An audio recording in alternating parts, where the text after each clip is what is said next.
Good morning. Welcome into My Sweet Home Living. My name is Tracey Campbell, where I love to inspire you with all kinds of things that are primitive, rustic, and all things country, whether that's home decorating or things with your home or outdoors. I'm here. Welcome in. You'll hear Tom crowing in the background. I have my windows open today. It is a beautiful, crisp morning in Northwest Kentucky, and I'm so excited because fall is in the air. Come on in. We're going to finish something that I started sharing with you last week. We were sewing at the sewing table, making our own primitive style pumpkin doll, and we were doing that with our friends over in the Craft Around the Clock group. If he gets too obnoxious, I'll just have to close the windows. I knew he would start crowing because as soon as he hears me, he starts crowing. He's like, here I am. Don't forget I'm here. Come on in. We are shared over into the Craft Around the Clock group today because that's where my second home is online. And we have live crafting over there. Every 45 minutes, a new show begins. So if you enjoy live crafting, live streaming, where you can chat and interact and build friendships, check us out. Okay, check us out. Good morning, Miss Kelly. Good morning, Miss Jan. Good morning, Tammy.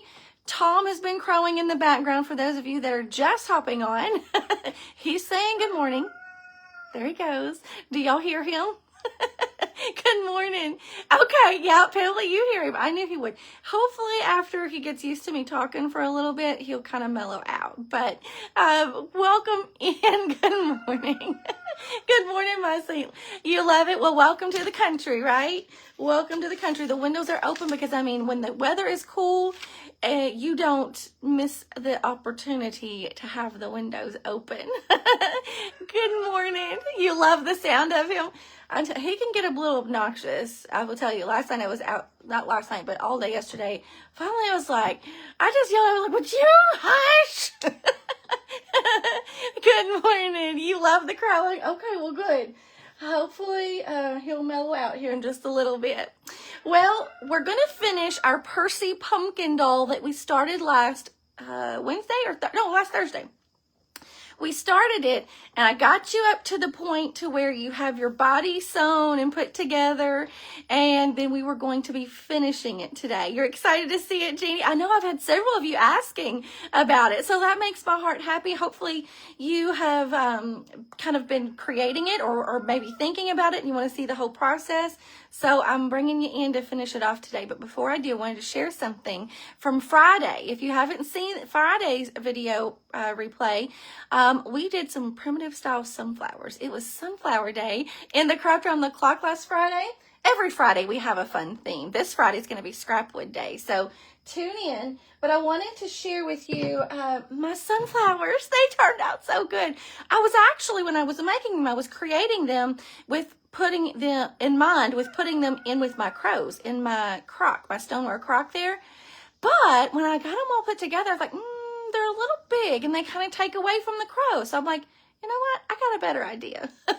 I have this big, huge wooden dough bowl. And I thought, you know what? They're going to look perfect in this dough bowl. They are. And they do. I'm so excited. Hopefully my light cord will reach. Y'all give me just a second. It's hung under this barrel. Hold on. I was finagling trying to get cords ran here and there before I started. Okay, hold on here. It's stuck under that barrel. There we go. Now I should be able to reach it and bring it to you. But these crows turned out so cute. I'm going to knock everything over. Hang on. I set that right back down on that cord. There we go. We're good now. We're free. We're free. Now I can pick it up and show you. Did they not turn out so cute? And I have this little can lamp I had created for Easter. And all I used the back side of it, but I tucked those sunflower heads down into this dough bowl with some dried prairie grass. And this, do you all recognize this little piece right here? This was some of the grunged quilted pieces, scrap pieces from Miss Esmeralda at Lovett's Garden. This is a big, like a fat quarter size, I think, close to it. I just draped it along the bottom of this dough bowl, tucked in my prairie grass, and then tucked in my sunflower heads. Is that not perfect? I thought I couldn't have done that. Couldn't have planned that any better if I had tried, and I didn't even try. I think it turned out so cute. But the fabrics that I used, I wanted to show you because, you know, I tell you, if you use the coffee grunge, it can really kind of give you a different look to your fabric pieces. And so I was putting those sunflowers together. I thought, man, they're going to be really bright. They're going to be really bright. I'm just not sure, you know, but I kept on. I was like, you know, I'm just going to trust the process. So let me show you the fabrics that I used. If I have any left, hold on. Yes, I do have some scrap pieces right over here. So I used, have everything under the sun stacked on them. I have been just plugging away in here, I'm telling you. So I used, let me show you this one right here. This one is just some plain Osnaburg. I can't say it right. It's sort of like muslin, only it's a thicker weave, okay? A little bit thicker fibers to it. But that's the outer rim. And then the inside is this fabric right here. And it's been grunged and baked. Can you believe that? How much of a difference that made? And I don't have one of the, this is similar to the Osnaburg. It was a lot lighter than that, but after it's been coffee grunged, it just turned out absolutely perfect. So that was, I made several different variations. This one right here, let's grab this one. This was some fabric from Esmeralda. It was a real bright orange with a black lace or a little dotted pattern to it. And this outside, what was this? This outside, yes, this outside, the outside petals is this fabric right here. I believe this is from Hobby Lobby. This is from Hobby Lobby, this yellow, I don't know if you can, that's the pattern to that fabric. So mix and match your colors. This was an orange center with a yellow outside. And then the others, this was that same orange fabric on the outside. And the inner piece was just a piece of, let me see, I know I had a little extra piece of that somewhere. I may have tossed it in my scrap pile. It was an orange and black, and it really kind of stayed true to its color, just toned down the orange a little bit. But that was a gift from Miss Mary Lou. That fabric was. Where do I get the dried prairie grass? I believe I ordered it from Etsy. There was a shop on Etsy that had that. If you just go on there and search dried prairie grass, you'll find it. It was in a big bag. I still have a little bit of it left, but it was enough to fill that whole dough bowl, and I still have some left over. But some of those little sunflower heads, let me show you this one. This one's kind of a good example. This one, when I dried, I took the petals and kind of wrapped it up over the center, and so it dried, sort of looks like a if you've seen those sunflower heads that people kind of decorate with, they kind of, the petals just kind of drape over the center. So I just thought that was a little bit different look. And when I baked it, this one, I think because I had this one so saturated, when it baked, it gave me that fabulous like crispness to it. So I was just so tickled with how those turned out, and I think they look darling tucked in that wooden dough bowl along with my can light here. We made an Easter can light. So if you go back and find the video of that Easter carrots can lamp, that's the same lamp. I just turned it around. It has a carrots label on the bag, but you know, you don't see it.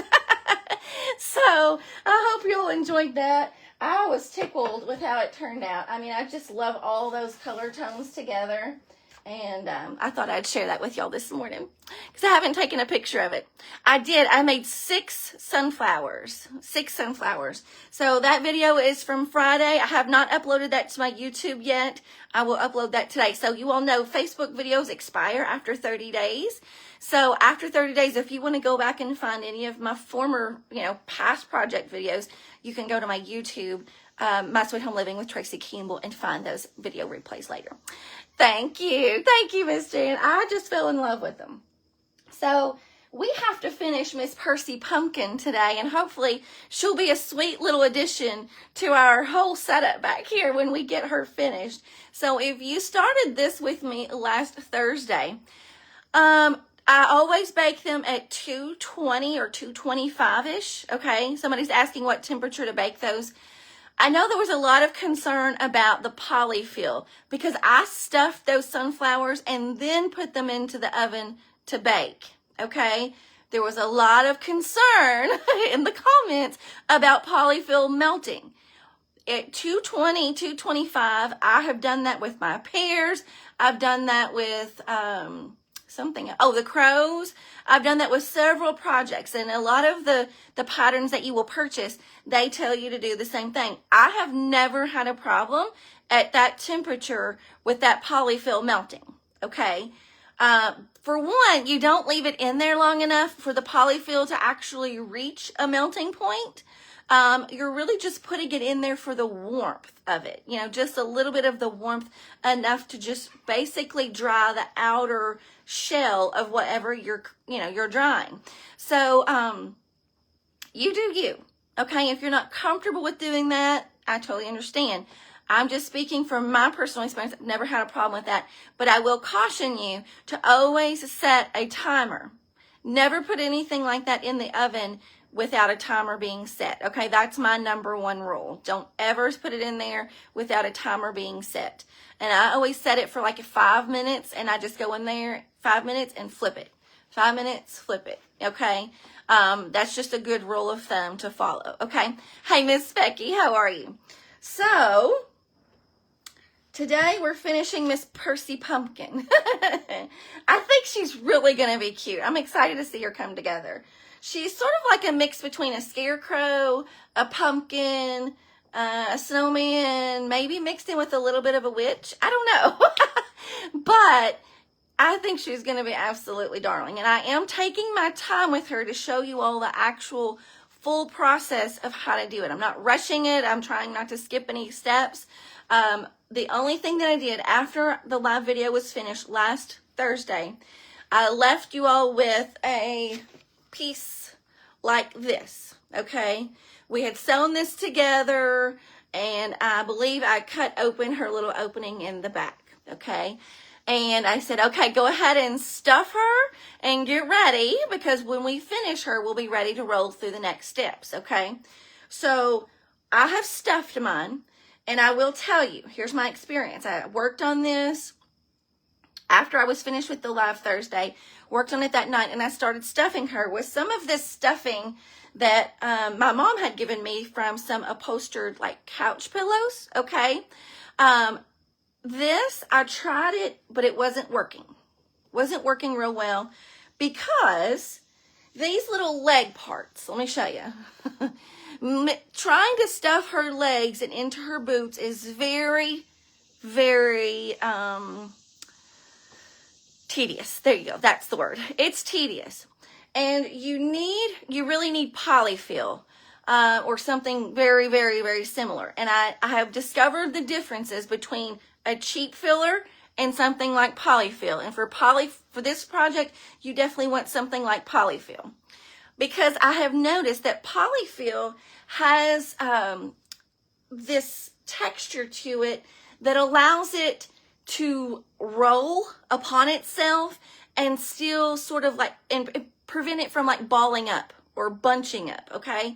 Now this, I'm pushing this through my fingers and I'm just kind of rolling it out upon itself, and it seems fine. However, this is a little more fibrous, and the fibers aren't as slick, meaning they don't move as freely. It's a little more wiry in nature, I guess is what I'm trying to say. It's a little bit wiry, and it doesn't allow it to like push and flow through those tight little nooks and crannies like a polyfill will. So this will be one project that you will need to have polyfill or some type of nice filler that's very similar, because when it comes time to stuffing her legs and her boots, it will take you a hot minute. Okay, so here's what I did. I just grabbed my bag of polyfill. I went to the couch. I said, just hanging out on the couch, and I just took my big skewer stick, the blunt end of my skewer stick, and I just slowly, like centimeter by centimeter, started stuffing into her boot. And that polyfill will eventually work its way to the tips of her boots and the heel of her boot. But you have to be patient. So if I had done that on a live, it would have taken me probably a full hour. Okay, no joke. So if it takes you that long, just be patient is what I'm telling you. Don't rush it. Just do it when you have the patience to deal with that part of it, okay? So I finished stuffing her. I made sure that I stuffed all the way to the edges of her body. And then what I've done is I've taken a doll needle and some crochet thread. Now, crochet thread looks like this, okay? You can get it at Hobby Lobby for like $1 a spool, okay? It's super inexpensive, and I use this. I just get a ball of this and a ball of black, and I use that for all my projects. So you're going to cut a strand of that, okay? You're going to thread it through your needle, okay? A doll needle is thicker, and sometimes they're a little bit longer. Now, this one's a little bit shorter, but you can work with either one, okay? You just don't need such a fine needle. You'll need a doll needle or something similar. Let me show you this. That has the bigger eye. The eye is where you thread your needle through, okay? This crochet thread is a lot thicker than your standard, like, sewing thread, okay? So you need something with a little bit bigger of an eye to thread. And all I have done is I've taken that and I just made a little knot at the bottom of her, let me show you, where I cut her open on the back, her incision. That's her incision. I just made a little knot right down here at the base of my thread, and then I just sewed her up. Gave her some stitches on the back, all the way up to the top of her incision.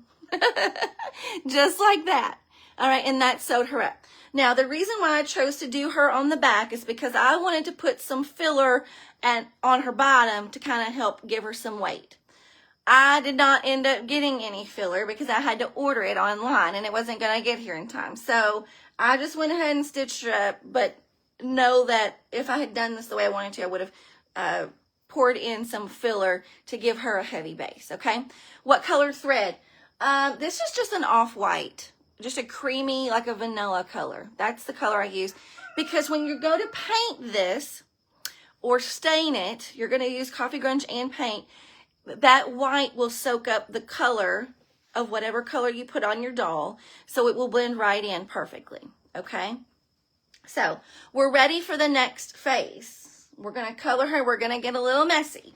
I even pulled out some gloves today. I don't know if I'll use them, but just in case.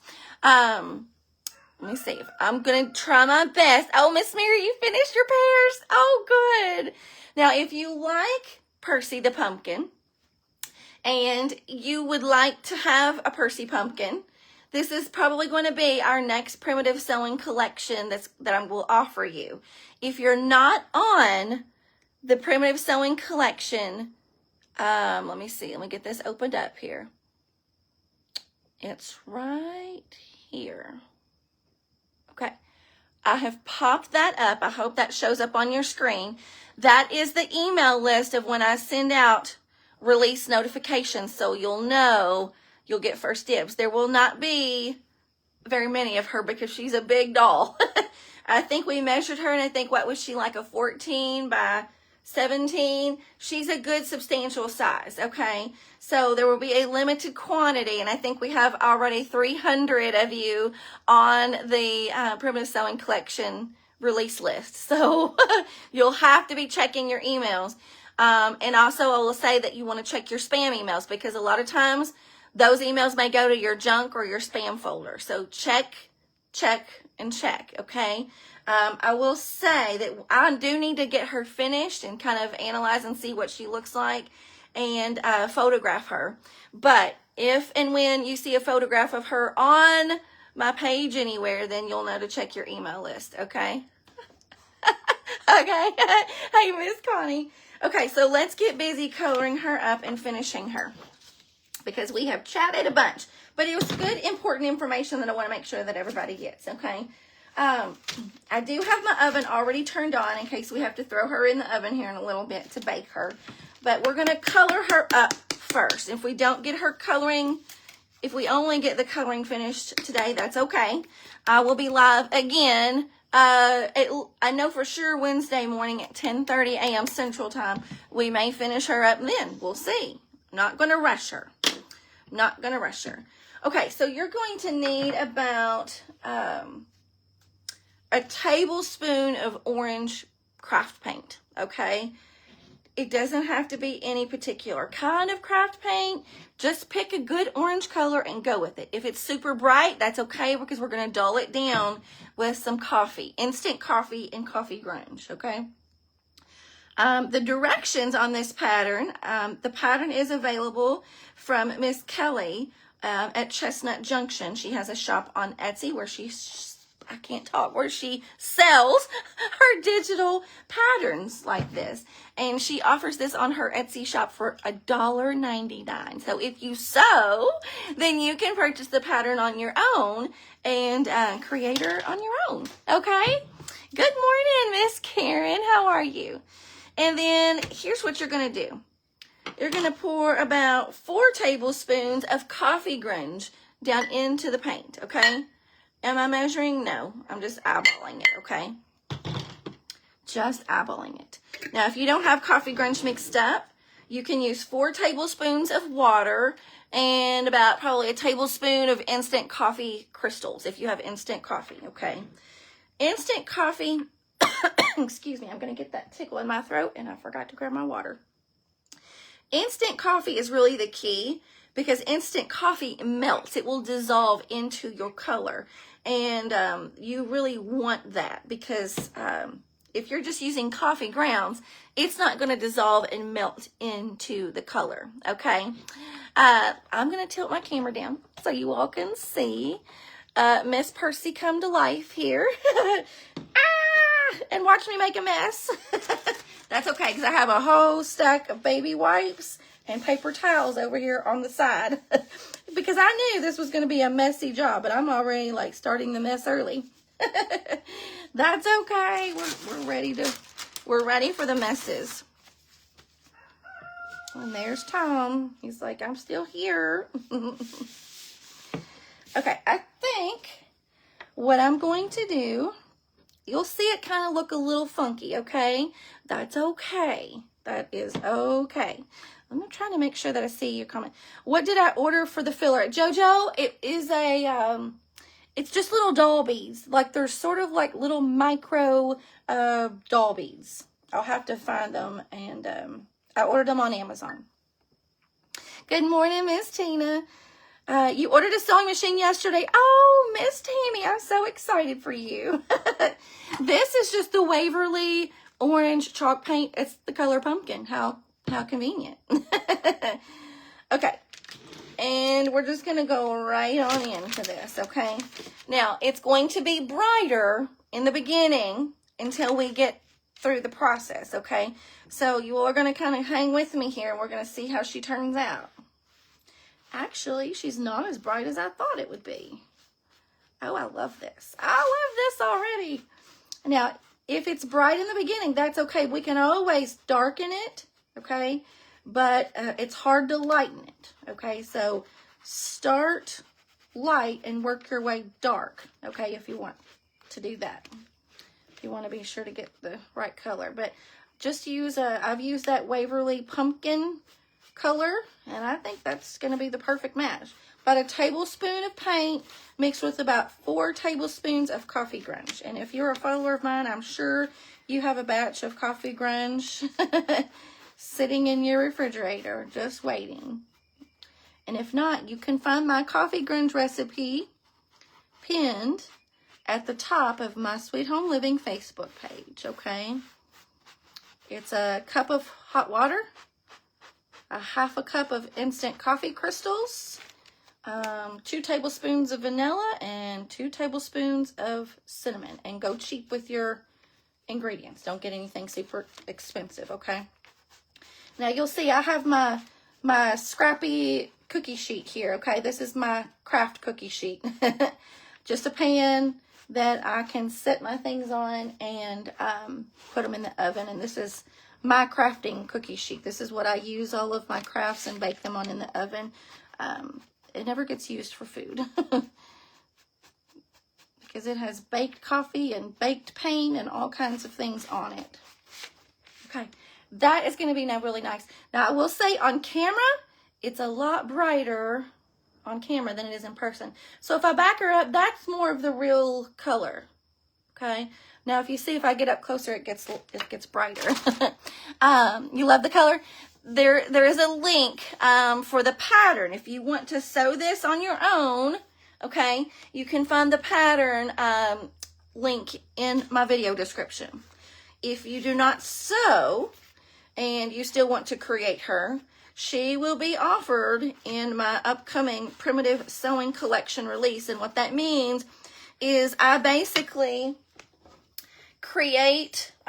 sew the pattern pieces for you, send you all of the pattern pieces along with a sprig of not a sprig, a strand of the crochet thread, so you don't have to buy a whole roll of crochet thread. I'll send you enough crochet thread for what you'll need.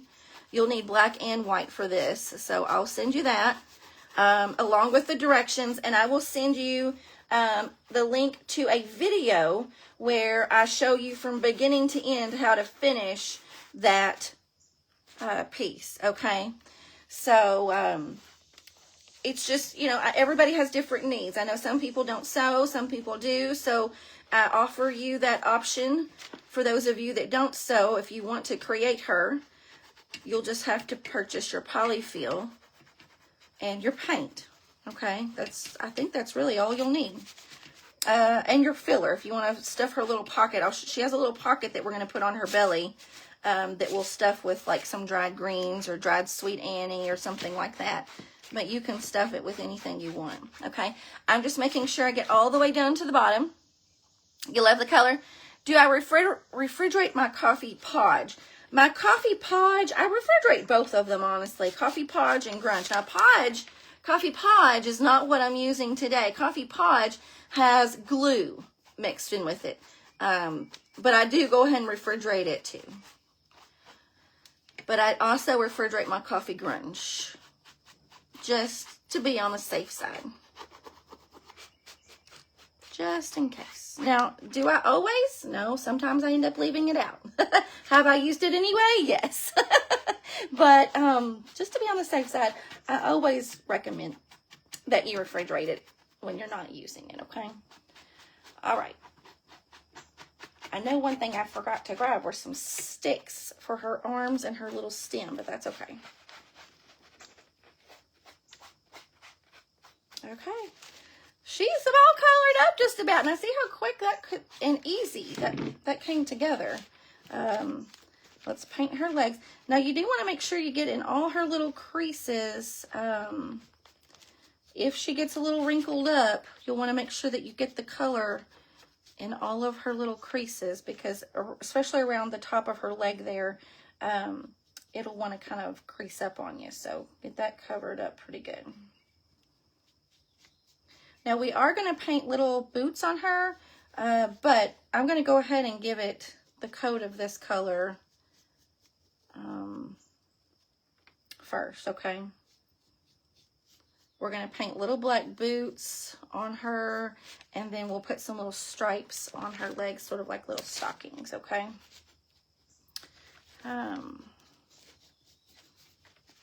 Yeah, I have a piece of parchment or wax paper or parchment paper or something on my cookie sheet here, and that just kind of helps contain my mess a little bit, okay?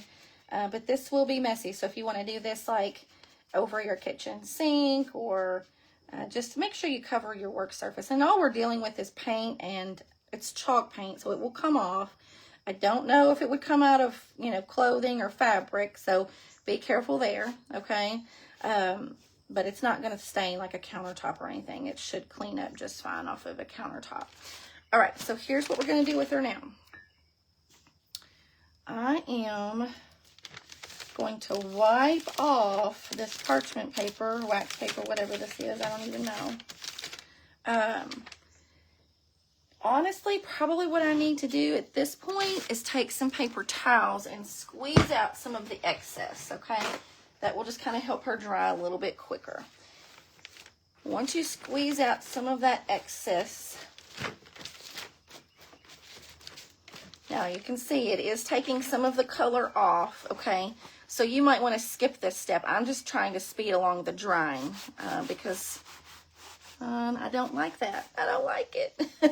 But here's what I'm going to know that I'm going to do is I'm going to cover it with some coffee grunge later, and that will kind of help darken her back up. You know what? I keep looking at her and I don't like it. I got to go back over that. I got to go back over it. I dried her too quick. I don't want that. I don't want it. I don't like it. So here's what we're going to do. Y'all are going to kind of go along with the process with me because, like I said, I've never made her before. So it's good to learn. I don't want to just put it together and not tell you exactly how it's done, because this is something, if you purchase the primitive sewing collection for this, I want you to know how to do it. And I also will have another video with a little bit more detail and up close views on how to finish her as far as the stitching goes and things like that, because we will have to stitch her eyes and her nose. Okay, there. We gave her color back. Whew, she got pale. And she got pale on us. Okay, now I do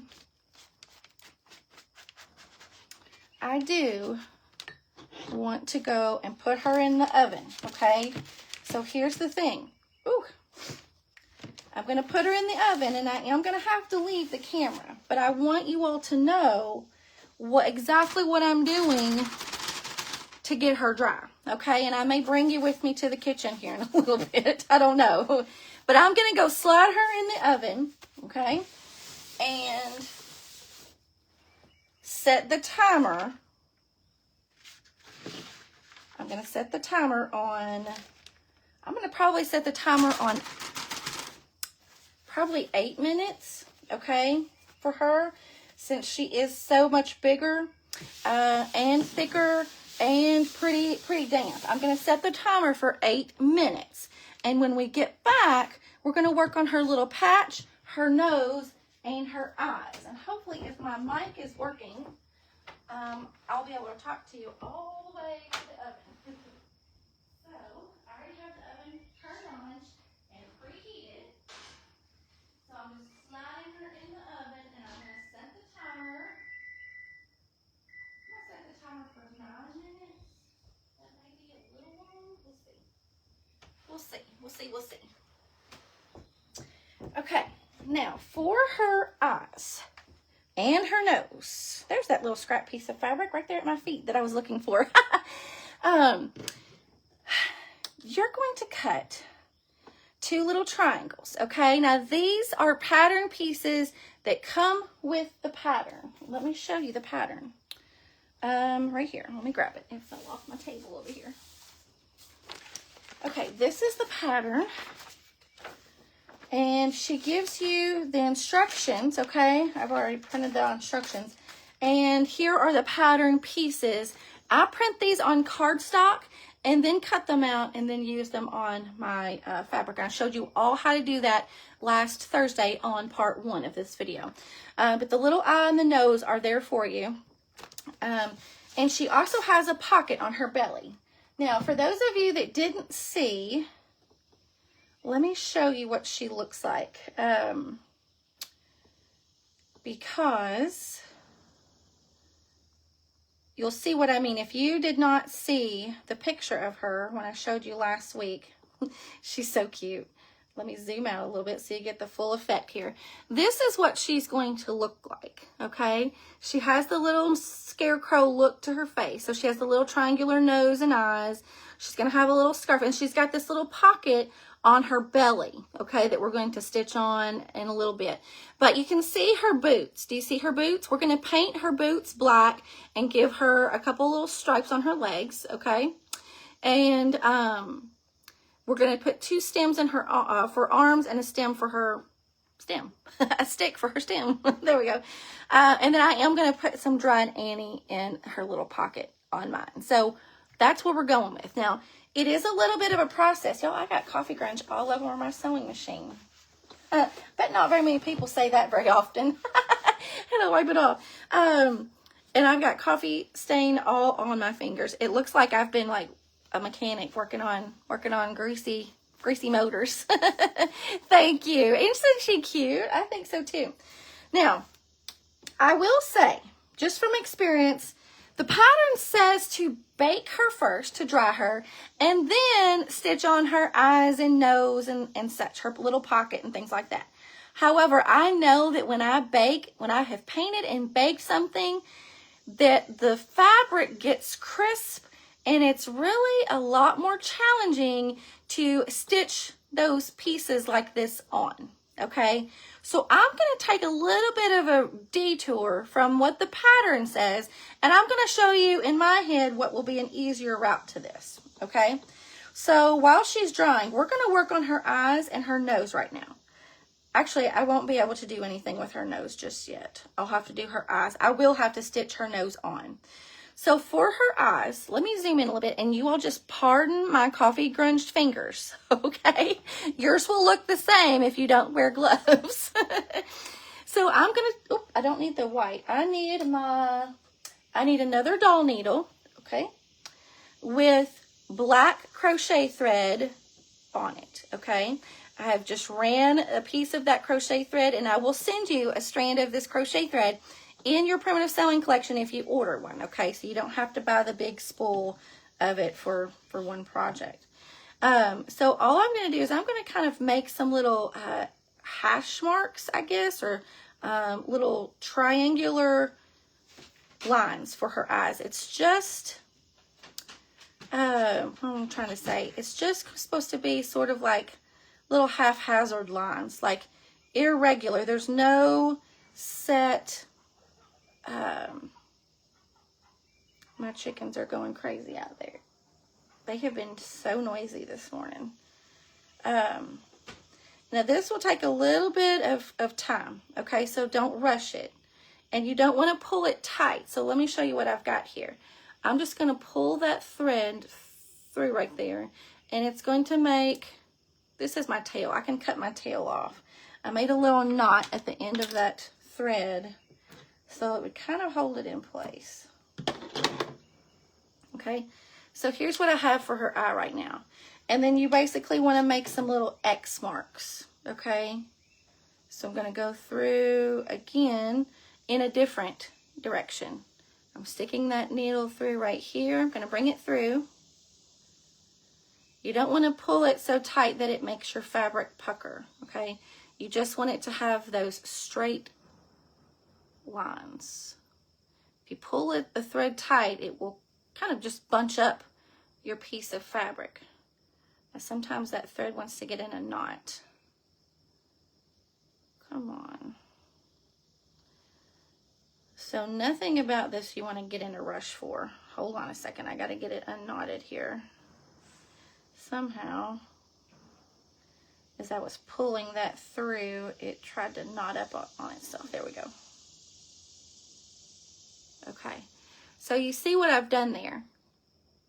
I've basically made 2 lines in one direction and 2 lines in the other direction. I'm doing the second line here now. But that will basically make, sort of looks like a little hashtag is really what it almost looks like. Let me finish this off. Now, when I get ready to, okay, now that's what her little eye is going to look like right there. Now, so on the back, I need to knot this. So I'm just going to take my needle under one of those threads that I had already, thread lines that I've already put on her eye, and I'm going to string it back through over itself and sort of make like a little knot. And you'll see, okay, it's going to tighten down, and that's going to keep the thread in place so that it doesn't come undone. And then I can just cut off that tail. And so this will be one of her eyes, okay? I've got little polyfill strands that are stuck to that. Now, so that when I go to put this on her face in a little bit, okay, I won't have to make all of these lines with it attached to the doll head, because the doll fabric head itself is going to be pretty tough to kind of weave your needle back and forth through. So this time when I put this on, I'll only have to puncture into the doll body 2 times. I'll have to go down into the head and back up through the head to basically tie this down with a thread down to her head. Okay, I won't have to go in and out like I think we did that. Let's see, 1, 2, 3, 4. Like we had to do that like maybe 8 or 9 times. And that would be really tough to do in that fabric after it's already been cooked and dried and painted. It just makes the fabric pretty tough. Tough to puncture with just a standard, like a doll needle, okay? And believe me, it will be so much easier on your fingers if we do it this way too. Now for the nose, that's going to be a little bit different of a story. The nose, we will have to, we'll have to see how it goes, but I think we will have to do it the way the pattern says to with her nose. Okay, I've made a little knot at the end of that thread, so let's do the second eye while we're waiting for the timer to go off. We have about 4 minutes, so I am not going to be able to show you how to get her eyes and stuff stitched on, okay? So I will be live again to finish her. I do have to finish her today, okay? So I will be live again some point later today to finish her. And because I need to get her photographed because she's going in our primitive sewing collections. So I've got to get her photographed and ready. So I do have to finish her, and I want you all to see how to finish her. So I do feel like I need to kind of do it on a live. So we'll see. I may just go live and do the video, and then you all can come back and catch the replay when you're ready for the next phase if you're creating her, okay? So we did her 2 eyes. The next thing I'm going to work on is the stitching on her pocket and her nose. So I've got to go flip her because I hear the oven beep. We don't want her to, there we go. We don't want her to get burnt. So I'm going to go pull her out of the oven. We have another creator coming up live here in just a moment in the Craft on the Clock group, and I'll try to be live again in the Craft on the Clock group later today. We'll see. I don't know what time. I haven't looked at the schedule today, so I'll see you soon. You all have an amazing day, and I hope to see some of your pumpkin dolls coming to life. Okay, I'll see you soon.